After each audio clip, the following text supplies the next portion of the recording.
Hello. Good morning ma'am. Good morning. जाना आवाज आ रही है? Yes ma'am. चलो ठीक है। और बच्चे नहीं आएंगे अभी क्या? बाकी बच्चे मैम आते होंगे। ठीक है। हिंदी लैंग्वेज की बुक निकाल दीजिए।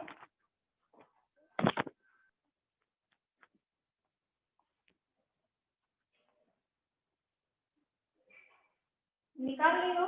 लैंग्वेज की बुक निकाल लीजिए।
निकाल ली हो? जानव बुक निकाल ली आप? Yes ma'am. लैंग्वेज में अभी तक हम लोग का कहाँ तक हो चुका है बताओ? कहाँ तक करा दिए? कुछ पता है? Ma'am chapter 5। चैप्टर 5 कंप्लीट हो गया। आज हम लोग चैप्टर 6 स्टार्ट करेंगे। चैप्टर 6 है हमारा कारक। ठीक। देखो क्या होता है कि जब हम वाक्यों में किसी ऐसे शब्द का प्रयोग करते हैं जिसके बिना वो सेंटेंस अधूरा रहता है, वाक्य अधूरा रहता है, उसे हम कारक कहते हैं। जैसे एग्जाम परिभाषा पढ़ लीजिए। जैसे यहाँ पे लिखा है कि संज्ञा सर्वनाम के जिस रूप से उसका संबंध वाक्य में क्रिया के साथ जाना जाता है उसे हम क्या कहते हैं? उसे हम कारक कहते हैं। जिन तत्वों द्वारा संज्ञा या सर्वनाम का वाक्यों के दूसरे शब्दों के साथ संबंध स्थापित किया जाता है उसे कारक कहते हैं। कारक को हम परासर्ग अथवा विभक्ति चिन्ह भी कह सकते हैं।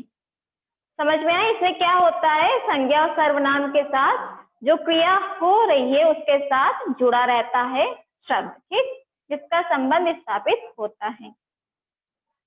इसके कारक के प्रकार होते हैं। कारक के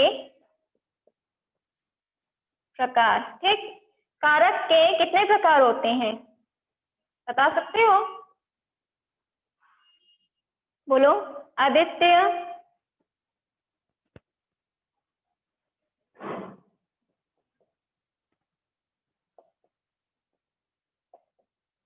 मैम 8 प्रकार होते हैं। Very good. 8 प्रकार इसके होते हैं।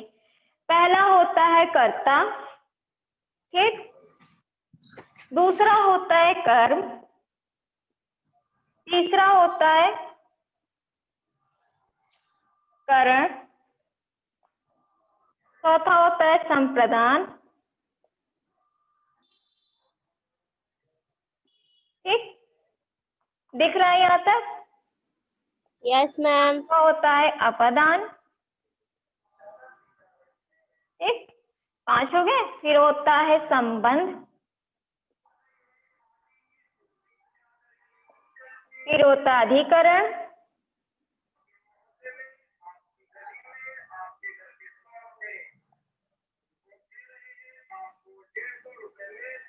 संबंध होता है, उसके बाद होता है अधिकरण,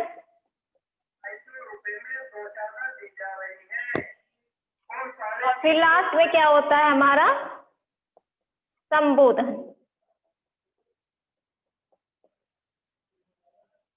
ये 8 प्रकार हो गए हमारे। पहला कर्ता, कर्म, करण, संप्रदान, अपदान, संबंध, अधिकरण, ये संबोधन। ठीक, ये तो हमारे क्या हो गए, ये हमारे हो गए हैं, ये क्या है हमारे, ये है हमारे कारक के प्रकार के। कारक 8 प्रकार के होते, उसके बारे में यहाँ पे है। ठीक, अब क्या है, क्यों है, इसका एक चिन्ह भी होता है। जो ये कारक हैं, कारक के जो प्रकार हैं उनके साथ चिन्ह जुड़ा होता है।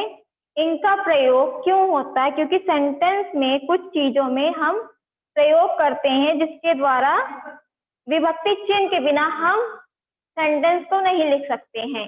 अगर हम विभक्ति के बिना लिखेंगे तो वो सेंटेंस अधूरा रहेगा, जो सही उसका अर्थ ही नहीं निकलेगा। इसलिए हम इस कारक का प्रयोग करते हैं।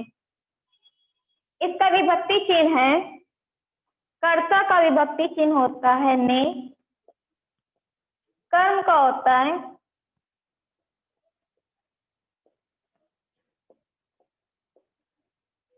ठीक, कर्ता का विभक्ति चिन्ह होता है ने, कर्म का होता है को, करण का होता है से, संप्रदान का होता है के लिए, फिर होता है अपदान का से, लेकिन ये होगा अलग के अर्थ में।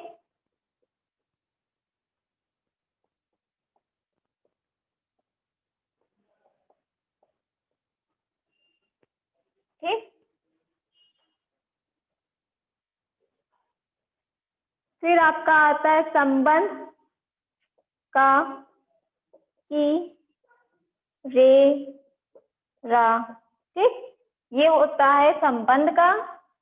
अधिकरण का होता है में, पर। ठीक, और संबोधन का होता है अरे। ठीक, ये होता है संबोधन का। अब देखो, ये अब तुम लोग को याद भी हो जाएगा कैसे। यहाँ पे इसके 8 प्रकार होते हैं, कारक के प्रकार जान गए हो, उसकी विभक्ति चिन्ह भी जान गए हो। अब आपको याद करना हो तो याद करने का इजी है, इसी में ऐसे याद करोगे, कर्ता ने कर्म को करण से, संप्रदान के लिए, अपदान से, संबंध का कीरे, अधिकरण में पर, और संबोधन हे अरे। ये आपका कारक का प्रकार भी हो गया और विभक्ति चिन्ह भी हो गई। ठीक है, इसमें कोई कंफ्यूजन आप लोगों को समझने में? No ma'am. अब देखो क्यों, अब इसका प्रयोग कहाँ पे, इसका प्रयोग ये तो अब तुम लोग कहोगे ये तो ठीक है हमने पढ़ लिया, अब हम इसका प्रयोग कहाँ पे करते हैं, अब हम तुमको बताते हैं कहाँ पे इसका प्रयोग होगा। देखो, कर्ता कारक के लिए कहाँ पे इसका प्रयोग होता है। पहला है कर्ता कारक। कर्ता से तात्पर्य कार्य करने वाले व्यक्ति से है, अतः कर्ता कारक वही कहलाते हैं जो उस काम को कर रहे हैं। कहना जैसे एग्जाम्पल है, कहना मुरली बजा रहे हैं। ठीक है, इसमें कहना क्या कर रहे हैं, मुरली बजा रहे हैं, तो इसमें कारक का हो गया है। इसमें कारक क्या है, कोई काम को यहाँ पे किया जा रहा है कि कहना मुरली बजा रहे हैं। इसी तरह आपका है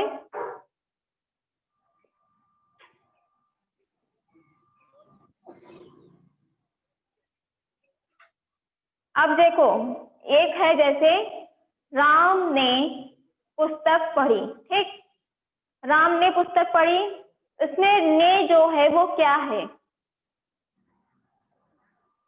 मैम? करता।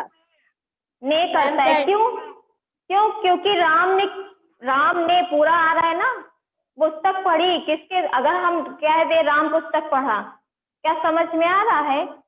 इसीलिए जो ये विभक्ति चिन्ह का प्रयोग किया गया, इसी वजह से यहाँ पे किया गया है। जैसे राम ने पुस्तक पढ़ा, उसी तरह आता है कर्म को, कैसे, रोहन ने सोहन को मिठाई दी। रोहन के द्वारा सोहन का काम हुआ, रोहन ने क्या किया, सोहन को मिठाई दी। को वर्ड आया कि नहीं आया, को शब्द का प्रयोग किया गया है। बोलो आदित्य। Yes ma'am. को का प्रयोग किया गया है। तो इसलिए वहां पे किसका प्रयोग हो रहा है, कर्म कारक का प्रयोग होगा। क्यों देखो कर्म किस हिसाब से भी होगा, सोहन ने मिठाई दी, ठीक, तो इससे क्या पता चला वहां पे काम हो रहा है, कर्म किया जा रहा है। फिर आपको उसके बाद है करण।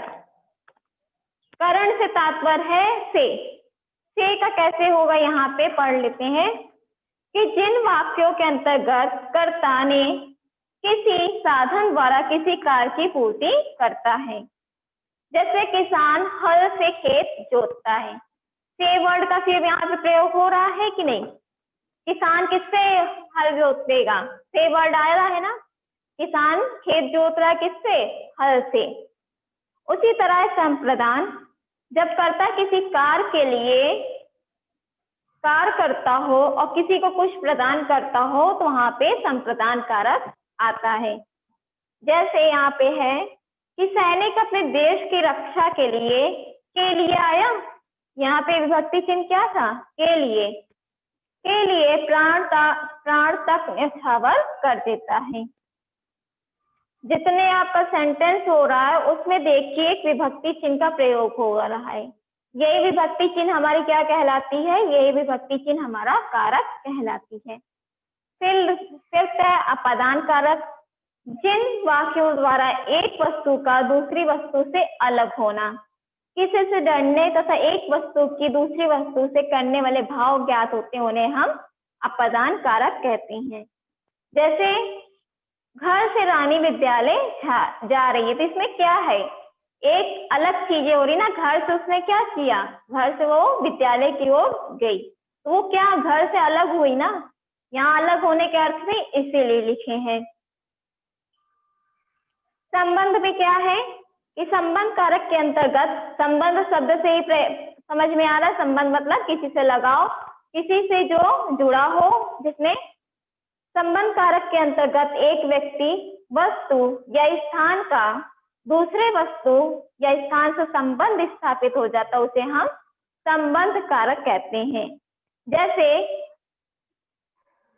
मेरी कविता को लाखों लोगों ने पसंद किया, क्या हुआ, उनकी कविता को लाखों लोगों ने पसंद किया, यहाँ पे एक संबंध बताया जा रहा है ना कि उनकी कविता को कितने लोगों ने पसंद किया।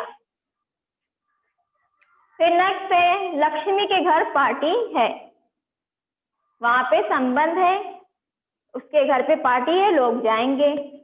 फिर है सेवेंथ हमारा अधिकरण कारक, जिन वाक्यों द्वारा संज्ञा का आधार प्रकट होता है, अर्थात संज्ञा के जिन रूपों द्वारा क्रिया का आधार व्यक्त होता है, उन वाक्यों को अधिकरण कारक कहते हैं। इसमें क्या होगा, इसमें क्या होता है, बात कौन कर रहा है, आदित्य, किसके घर पे बात हो रही है, 10 मिनट है, पढ़ लीजिए, फिर उसके बाद खूब बात कीजिएगा, मना नहीं करेंगे, ठीक है, पढ़ा रहे इसको पहले समझ लो। इसमें क्या होता है, इसमें किसी चीज के ऊपर या अंदर की बात की जाती है। जैसे मेज पर घड़ी रखी है, यहाँ पे क्या है, मेज पर घड़ी है। से कक्षा में पढ़ाई हो रही, किसी के अंदर हो रही है ना, हमने क्या कहा, इसमें अंदर बाहर ऊपर नीचे की बात ज्यादा की जाएगी, ठीक है। और संबोधन में जो आप लोग जानते हैं, जिसमें हे ईश्वर, जिसमें संज्ञा के जिन रूपों द्वारा किसी को संबोधित किया जाता है। आदित्य आप क्या बात कर रहे हो,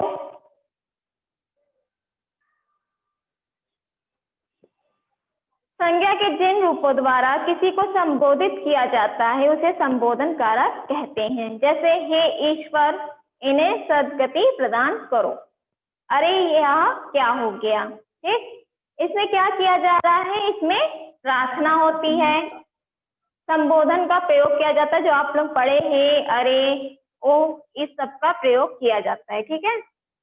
दो चीज में आप लोगों को कंफ्यूजन होगी, जैसे यहाँ पे है एक इस वाले में कंफ्यूजन होगी आप लोगों को अपदान, और एक किस में होगी, करण में होगी कि नहीं, क्योंकि यहाँ पे भी से का प्रयोग किया गया और यहाँ पे भी से का प्रयोग किया गया है।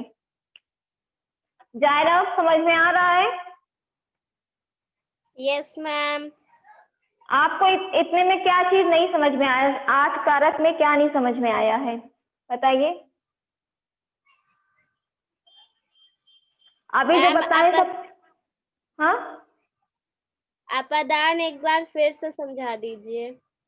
देखो हम कह रहे हैं, हम जान रहे इसमें कंफ्यूजन होगी कैसे। मैम करण और अपदान दोनों में कुछ से आ रहा है, कुछ समझ में नहीं आया।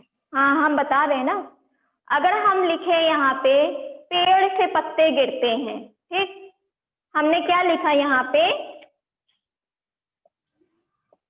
पेड़ से पत्ते गिरते हैं, ठीक है, यहाँ पे से का प्रयोग किया गया है, किया गया है। अब हमें बता सकती है ये से करण कारक होगा कि अपदान कारक होगा, बता सकते हो कौन सा कारक होगा? मैम करण। करण होगा, नहीं गलत, ठीक, यहाँ पे होगा अपदान। आप पूछो क्यों? क्यों होगा? क्योंकि जब कोई चीज किसी चीज से अलग होती है तो वहां पे कौन सा कारक होता है? वहां पे अपदान कारक होता है। यहाँ से पेड़ से पत्ते गिर रहे हैं, ठीक है, पेड़ से पत्ते क्या हो रहे, वहां पे अलग हो रहे हैं, तो यहाँ पे कौन सा कारक हो गया? यहाँ से अलग हुआ कि नहीं? पेड़ से पत्ते गिर गए, वो तो अलग हो गए ना, तो यहाँ पे होगा अपदान कारक, ठीक है। अब समझ में आया क्यों अपदान कारक होगा? अब यहाँ पे अगर हम एक और एग्जांपल बोले कि चूहे बिल से निकलते हैं, तो क्या कौन सा कारक होगा? अपदान होगा कि क्यों होगा? क्योंकि मैम चूहे बिल से निकल गए। हाँ, क्योंकि वो चीज वहां से अलग, इतना जानो कोई चीज अलग हो रही हो कहीं से तो वो हमारा वहां पे होगा अपदान कारक। क्योंकि अब ये अगर बोले हिमालय से गंगा निकलती है, अब बताओ क्या होगा? अपदान कारक। अपदान क्यों? क्योंकि हिमालय से क्या हुआ, गंगा अलग हुई है, निकल रही है, तो ये हमारा यहाँ पे होगा अपदान कारक, ठीक। उसके बाद है अगर आपका, हम ये कह रहे हैं किसान हल से खेत जोतता है, यहाँ पे कौन सा कारक होगा अपदान और करण में? बताओ। किसान हल से खेत जोतता है, कौन सा कारक होगा, करण की अपदान? मैम करण। करण होगा, वेरी गुड। क्यों? क्योंकि यहाँ पे से का प्रयोग किया गया, से विभक्ति का प्रयोग किया गया है, यहाँ पे अलग चीजें नहीं हो रही ना, उस चीज का प्रयोग करके हम काम कर रहे हैं ना। हम हल किससे जोत रहे हैं, खेत किससे जोत रहे हैं, हल से, तो हमने किसी चीज का प्रयोग यहाँ पे किया, किस चीज का प्रयोग किया है, हल का किया है। अब समझ में आया तुमको करण और अपदान में क्या अंतर है? यस बोलो, क्लियर हो गया चैप्टर? अब और कोई कंफ्यूजन इस चैप्टर में? अब कोई नहीं है। आदित्य, आपके घर पे बहुत बात हो रही है, समझ में आ गया 6 वाला चैप्टर कारक? ठीक है, इसको पढ़िएगा, जहां पे नहीं समझ में आएगा तुम लोग एक एक पढ़ना, कारक समझ में आएगा, ठीक है, इजी है, पढ़ लोगे। जहां नहीं समझ में आएगा हमसे पूछ लीजिएगा। फिर नेक्स्ट चैप्टर है, 7th चैप्टर है हमारा सर्वनाम। सर्वनाम आप लोग जानते हो कि नहीं? जाना आदित्य? Yes ma'am. बताओ क्या होता है सर्वनाम?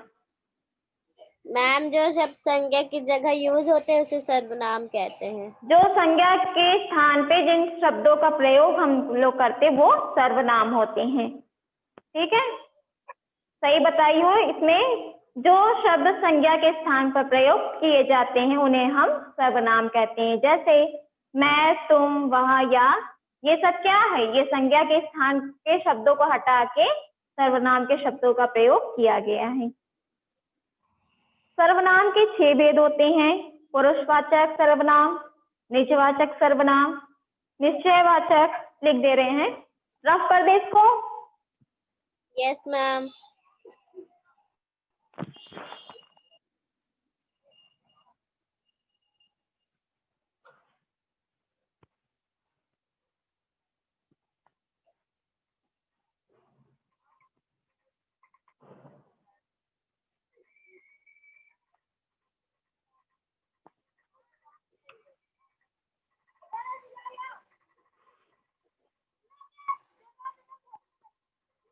इस सर्वनाम के कितने भेद होते हैं? 6।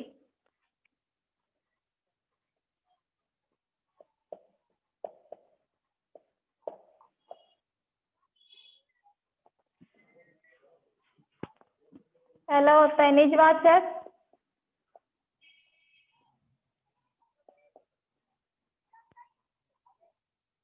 दिख रहा है आप लोगों को? Yes ma'am. दूसरा होता है पुरुषवाचक,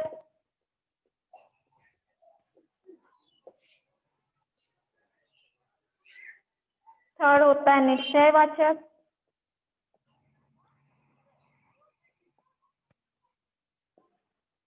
फिर क्या होता है? उसके बाद प्रश्नवाचक,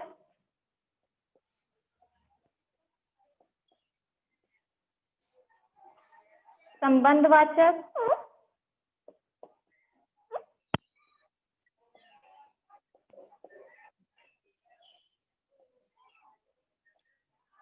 और लास्ट हमारा क्या होता है? लास्ट हमारा होता है अनिश्चयवाचक। लिख दे, यहाँ पे दिखेगा कहाँ है जगह। 6 हमारा क्या होता है? 6 हमारा होता है अनिश्चयवाचक सर्वनाम।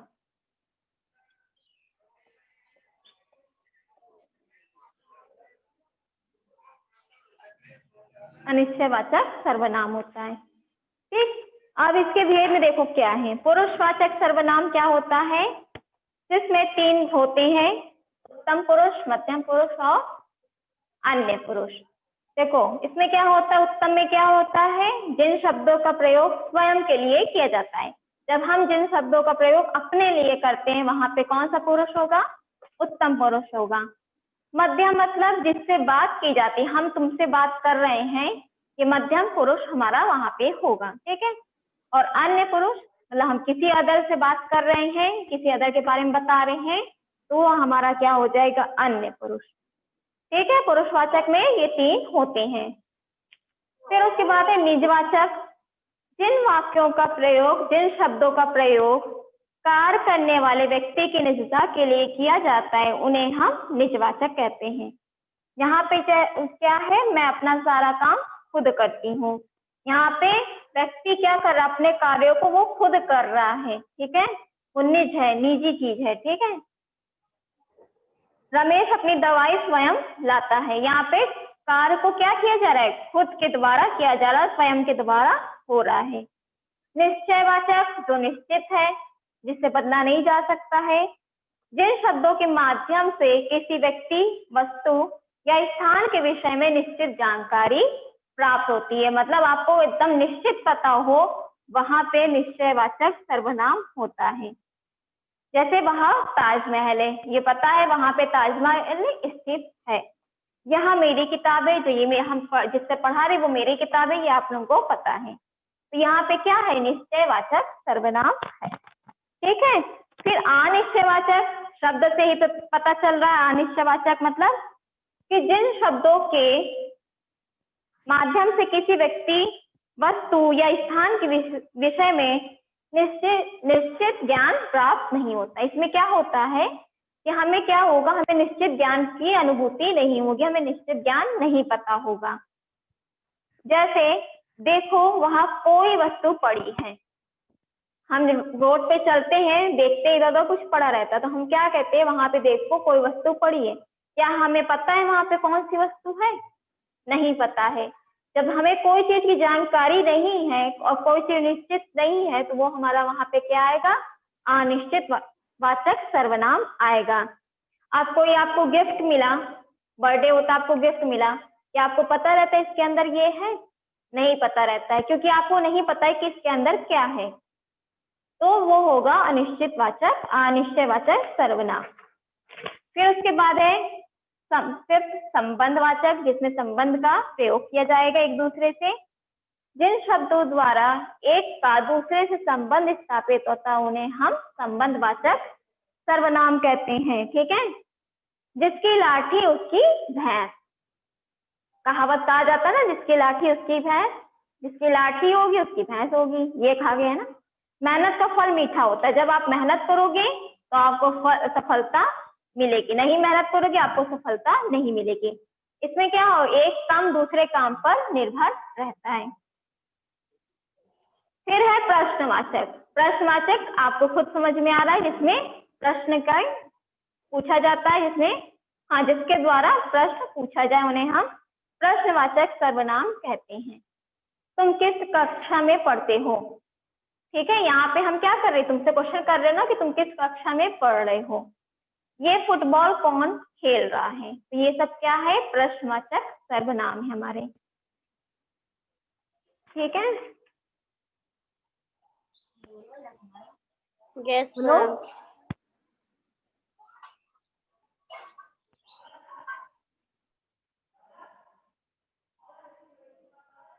मोहन अपना कार्य स्वयं करता है, ये कौन सा सर्वनाम है? बताओ, आदित्य जाना जिसको आ रहा वो बताएं। मोहन अपना कार्य स्वयं करता है, बताइए। मैम निज सर्वनाम। निजवाचक सर्वनाम, क्यों? क्योंकि वो अपने कार्यों को वो खुद कर रहा है। उसका नाम क्या है? बताओ कौन सा सर्वनाम है? प्रश्नवाचक। प्रश्नवाचक, वेरी गुड। मेहनत करने वालों की कभी हार नहीं होती। संबंधवाचक।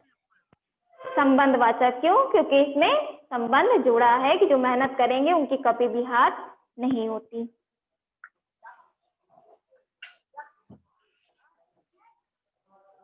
इस बैग के अंदर क्या है? बताओ। या इस बैग के अंदर कुछ है, क्या होगा? प्रश्नवाचक। प्रश्नवाचक होगा। नहीं, इस बैग के अनिश्चयवाचक। अंदर अनिश्चयवाचक होगा, क्योंकि मुझे नहीं पता इस बैग के अंदर क्या है। तो आप लोग कर लोगे, आप समझ में आ गया है। निजवाचक सर्वनाम होते हैं, सर्वनाम के 6 भेद होते हैं। निजवाचक, समझ आ गया लोगों। निश्चयवाचक, अनिश्चयवाचक, पुरुषवाचक और संबंध और प्रश्नवाचक। कोई कंफ्यूजन इन 2 चैप्टर में, कारक वाले और सर्वनाम में? मैम कोई कंफ्यूजन नहीं? कर लोगे इसके एक्सरसाइज आप लोग? यस बताइए। मैम। चलिए ठीक है, तो फिर आज के लिए 6-7 चैप्टर की एक्सरसाइज कर लीजिएगा, अंडरलाइन कर लीजिएगा जहाँ पे तुमको नहीं समझ में आया हो, कोई कंफ्यूजन हो किसी भी शब्द में समझने में, फिर नेक्स्ट जब क्लास होगी तो पूछ लीजिएगा हमसे। ठीक है, क्लियर है? Yes ma'am. चलो।